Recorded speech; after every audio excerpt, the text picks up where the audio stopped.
Olá, a paz do Senhor Jesus, seja bem-vindo ao canal Conceitos Teológicos, ou bem-vinda ao canal Conceitos Teológicos, Rafael Cardoso 3450.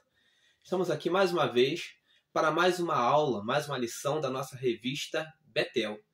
E hoje abordaremos a lição de número 2, ao qual vai falar sobre a proposta de Faraó. Quando nós pensamos em Faraó, logo nós pensamos no inimigo. E o inimigo também ele é cheio de propostas. E Faraó veio com uma proposta. Um convite ao compromisso ou uma armadilha para a fé? Este é o tema da lição de número 2. Faraó veio com uma proposta para Moisés. Só que Moisés rejeitou essa proposta. Muitos crentes, servos do Senhor hoje, têm aceitado a proposta de Faraó que aparentemente ela é útil, é profícua, é boa. E muitos têm caído na proposta de Faraó nos nossos tempos e têm sucumbido à fé. Muitos têm aceitado a proposta do inimigo, que parece ser muito boa. Quando nós vemos a teologia da prosperidade, proposta do inimigo. Quando nós vemos o sincretismo religioso, é proposta do inimigo. Então o Faraó sempre vem com propostas para tentar roubar a nossa verdadeira adoração. E nesta lição vamos estar vendo que Deus exige o nosso tudo. Deus exige o nosso melhor. O texto áureo está baseado em Êxodo, capítulo 10, verso 25, ao qual nos diz: Moisés, porém, disse: Tu também darás em nossas mãos sacrifícios e holocaustos, que ofereçamos ao Senhor nosso Deus. O texto de referência está baseado lá em Êxodo 10, versos 24, 25 e 26. Pois bem, vou contar brevemente a história para que nós entendamos. Nós entendemos, sabemos bem a história, que Moisés foi tirado das águas, foi criado ali como príncipe do Egito, e tendo sido criado ali como príncipe do Egito, ele percebia que ele não se adequava, ele não fazia parte, de certa forma, daquela cultura, ele não compactuava, havia algo nele que mostrava para ele que ele não era dali. Muitas das vezes a pessoa está lá fora, está no mundo, e também, embora esteja lá fora, vivendo muitas coisas, fazendo tudo que os outros fazem, já sente algo dentro, algo no interior, que é um chamado divino, né? Que as pessoas têm, sentem dentro de si e percebem que fossem como uns peixes fora d'água, estão no lugar errado. Tem pessoas que bebem e por vezes pensam: meu Deus, o que eu estou fazendo aqui? Tem pessoas que fumam e pensam: meu Deus, por que eu estou fumando? Tem pessoas que fazem uma série de coisas erradas que as outras pessoas fazem, acham normais, e as pessoas pensam: por que eu estou fazendo isso? É porque não é dali. Está simplesmente esperando o despertar do Espírito Santo, né? Alguém pregar a palavra e sair dali. Moisés também não era muito diferente. Moisés estava ali como príncipe do Egito, comendo do melhor, tendo a melhor educação, né, vivendo do que tinha de melhor à época, no palácio, ali junto a Faraó, vivendo como um príncipe, mas ele não se sentia tão bem assim ali. O moral da história, vamos tentar percorrer para tentarmos entender, ele não fora chamado para viver no palácio, ele não fora chamado para viver ali, ele foi chamado para servir ao Senhor. Havia algo no interior dele, e talvez esta seja a sua história que está nos acompanhando hoje. Talvez você esteja fazendo uma série de coisas, mas você sente que você não nasceu para isso. Tem algo maior. Eu acredito que esse algo maior é Deus te chamando para vivenciar uma coisa nova, coisas profundas, coisas grandes que você só vai viver no propósito. Você vai viver em Deus. Fora dele, você não vai viver nada. E por isso muitas pessoas vivem um vazio. Havia, acredito eu, um vazio no interior de Moisés. Ele precisava fazer alguma coisa. Até que uma certa feita ele viu um egípcio oprimindo, né, um dos seus, um hebreu. É até interessante nós falarmos sobre isso. Por que tem essa distinção entre hebreus, israelitas?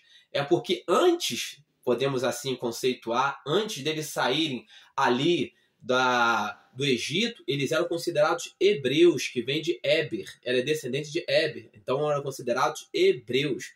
Após eles saírem do Egito e se constituírem como uma nação, passaram a ser chamados israelitas. Tem essa diferença, é bom nós conceituarmos, falarmos isso para que as pessoas entendam. Pois bem, ele viu ali um egípcio atacando um hebreu, e ele tomou partido, matou ali aquele egípcio. Faraó ficou sabendo e então ele foge para o deserto e Deus faz um chamado ali profundo na vida de Moisés no deserto.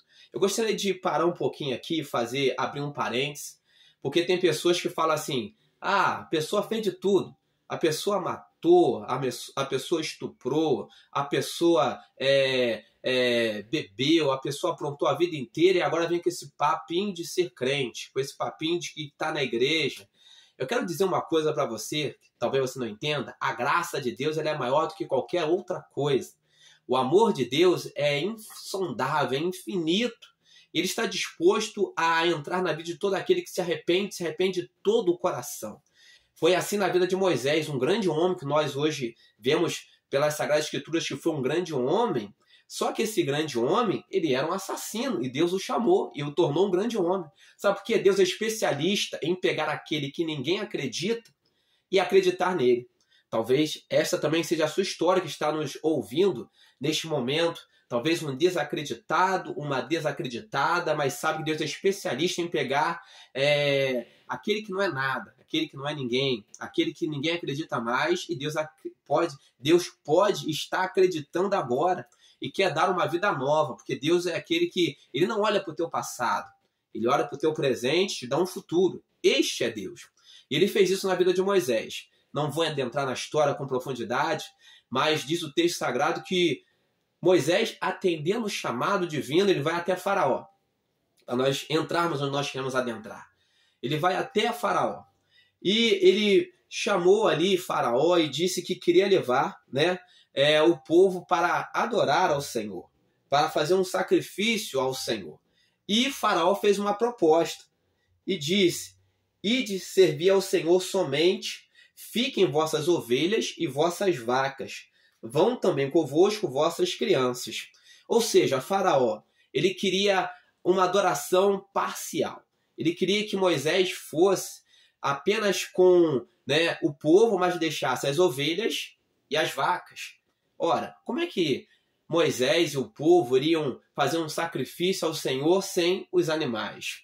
Sem o essencial, sem as ovelhas, sem as vacas, sem seu gado, seu rebanho. Como é que eles iriam ofertar algo ao Senhor se aquilo era essencial? E é justamente nisso, neste ponto nevrálgico, que nós queremos pontuar nesta lição. Tem gente que está servindo ao Senhor, mas está servindo a Deus de forma parcial, incompleta, dividida, condicionada. E alguém pode se perguntar, e como isso se dá? Como é que eu sirvo ao Senhor de forma condicionada, dividida, parcial? Tem muita gente que está na igreja pensando que está adorando, porque esse é o propósito dessa lição, pensando que está adorando, só que a adoração ela é complexa. A adoração, para alguém adorar, tem que ser de todo o coração, porque Deus exige o nosso todo. E tem gente que quer de forma parcial fazer para Deus aquilo que tem que ser feito no completo, no todo. Servir a Deus não é de forma parcial, dividida. E como isso se dá? É quando a pessoa tenta conciliar a sua vontade com a vontade de Deus. Em rápidas palavras, é uma obediência seletiva. A pessoa escolhe apenas servir a Deus ou obedecer a Deus alguns mandamentos que lhe são convenientes. Por exemplo, às vezes nós pegamos em muitas coisas. Os crentes, por exemplo, servos do Senhor que somos, às vezes a gente fala muito do adultério, a gente fala muito da bebida, a gente fala muito de muitas outras coisas, da fofoca, mas por vezes esquecemos o crente. Às vezes tem crente que se assenta para comer com outras pessoas e causa escândalo, grutonaria. Então, isso também as pessoas estão observando. Também você adora a Deus com a forma que você se porta, da maneira como você se senta, da maneira como você conversa. A palavra de Deus ela tem um norte para que nossa vida seja uma vida de completa adoração a Deus. O crente está nessa terra para adorar a Deus num todo. Tem gente que fala assim, Deus só quer o teu coração. Isso é um engano, é um engodo, é uma mentira do cão. Deus não quer só teu coração porque isso é incompleto. A Bíblia fala sobre espírito, alma e corpo. é um todo, é uma completude. Deus quer o teu coração, Deus quer a tua mente, aquilo como você pensa, Deus quer o teu espírito, Deus quer o todo. Então, quando nós falamos em adoração, tem gente que às vezes não compreende, ele perpassa o ser completo do ser humano. A adoração começa aqui dentro e ela é externada no corpo, na vida, nas atitudes, nas ações, na forma como você fala. Por isso, quando você xinga alguém, você não está adorando. Quando você fala mal de alguém, você não está adorando. Quando você está julgando alguém, você não está adorando. Quando você deixa de fazer o bem para alguém, você não está adorando. Quando você deixa de amar, você não está adorando, porque a adoração perpassa todo o ser humano. E tem gente que apenas quer adorar a Deus de forma seletiva. E não tem como adorar a Deus de forma incompleta, seletiva. Ou dupla lealdade, tentar agradar a Deus e tentar agradar o mundo. Tem gente que fica em cima do muro. Eu não sei se vou para lá, se vou para cá. Tem gente que está hoje dentro da casa do Senhor e gosta de ouvir aquela musiquinha secular. Não tem como adorar a Deus. Tem gente que tem músicos que tocam para Deus e tocam secularmente. Não tem como adorar a Deus, porque Deus exige o todo. Tem gente que fala assim, não tem nada a ver você cantar uma musiquinha aqui e cantar uma musiquinha ali, uma musiquinha secular. Não, Deus exige o todo. Não tem adoração, não tem como adorar de forma incompleta, como é a proposta de Faraó. Você vai levar um pouco e fica um pouco. Não tem como. Isso é uma incompletude. E tem muitos servos de Deus hoje, que dizem servos do Senhor, dizem adorar a Deus, que não adoram a Deus numa profundidade. É apenas pela metade. É seletivo. Isso eu posso fazer, isso não precisa mais fazer hoje em dia. E é assim, são interesses pessoais, apenas seus próprios interesses. A gente serve a Deus por interesses, buscando apenas os seus próprios interesses, satisfazer as suas necessidades, mas adorar é muito mais do que isso. Adorar é se contentar com Deus. Adorar é se comprazer em Deus.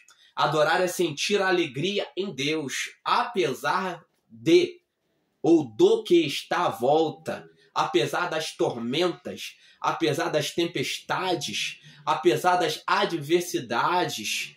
A adoração, ela perpassa, ela é o ser completo em sintonia com Deus. Isso é adorar, né? Adorar vai mais do que palavras vazias, frívolas. Adorar vai além de você chegar na igreja e cantar com o coral da sua igreja. Adorar vai além de você pegar um microfone e pregar bonito. Adorar vai além de você estar na igreja. Adorar é uma vida inteira para Deus. Você tem sido um adorador completo ou incompleto? Porque nós temos na Bíblia exemplos de pessoas que eram adoradoras incompletas. Aparentemente, externamente, perfeitas. O jovem rico, por exemplo, ele fascinou Jesus. Tudo isso eu tenho observado desde a minha juventude. Aí Jesus falou para ele algo muito profundo. Ainda te falta uma coisa. O que faltava para aquele jovem rico? Vende tudo que tens e dá aos pobres. Sabe o que faltava àquele jovem rico? Desapego ao mundo. Sabe o que faltava àquele jovem rico? Amor ao próximo.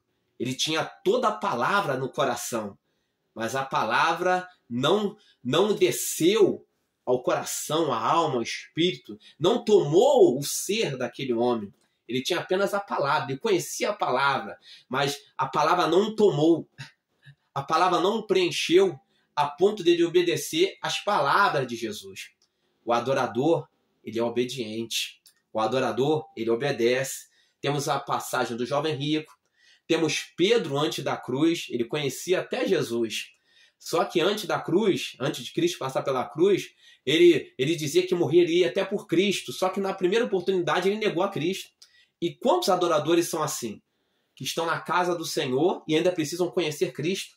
Se aprofundar em Cristo, porque na primeira crise, na primeira adversidade, já diz que não quer mais, que esse papo de ser crente não dá, que esse papo de igreja não dá. Tem muita gente desigrejada hoje. Que adorador é esse? Que na primeira luta, na primeira adversidade, abandona tudo e diz que vai servir a Deus em casa. Não tem como servir a Deus fora da noiva. A noiva de Cristo é a igreja. Cristo morreu pela sua noiva. E a noiva de Cristo representa a igreja. Adorador está na casa do Senhor. Adorador tem prazer em servir ao Senhor na casa do Senhor, no trabalho, na rua, em qualquer lugar. Adorador é adorador. Tem gente que tem vergonha de, fora do ambiente, até ser chamado de repente, né, descrente. Tem gente que tenta se esconder. Adorador, ele não se esconde. Adorador, ele se expõe. Ou melhor, adorador é exposto pelo próprio Deus, porque o adorador ele vive diferente. O adorador ele fala diferente. O adorador ele anda diferente. O adorador se porta diferente. Sabe por quê? Nele tem a paz que excede todo entendimento. Que nós venhamos a ser adoradores completos, não incompletos. Gostou do nosso conteúdo? Este é o teólogo Rafael Cardoso. Deixe o seu like, se inscreva em nosso canal, nos ajude a propagarmos palavra de verdade. Aqui este canal tem o intuito de pregar a palavra de Deus tal como ela o é, verdade, que liberta. Você também gosta de ler? Gostaria de deixar aí para você alguns livros de minha autoria, alguns livros que vão impactar, acredito eu, a sua vida. Gênesis para teólogos, Êxodo para teólogos. Nós temos a predestinação sob uma perspectiva calvinista. Temos introdução à escatologia e alguns outros, ao qual você vai estar encontrando nos comentários. Vai estar aí o link e você vai estar encontrando na loja da Uicrep e vai estar nos ajudando, né, nos abençoando em Cristo Jesus. Deus abençoe a sua vida, a sua casa, os seus entes queridos poderosamente em Cristo Jesus.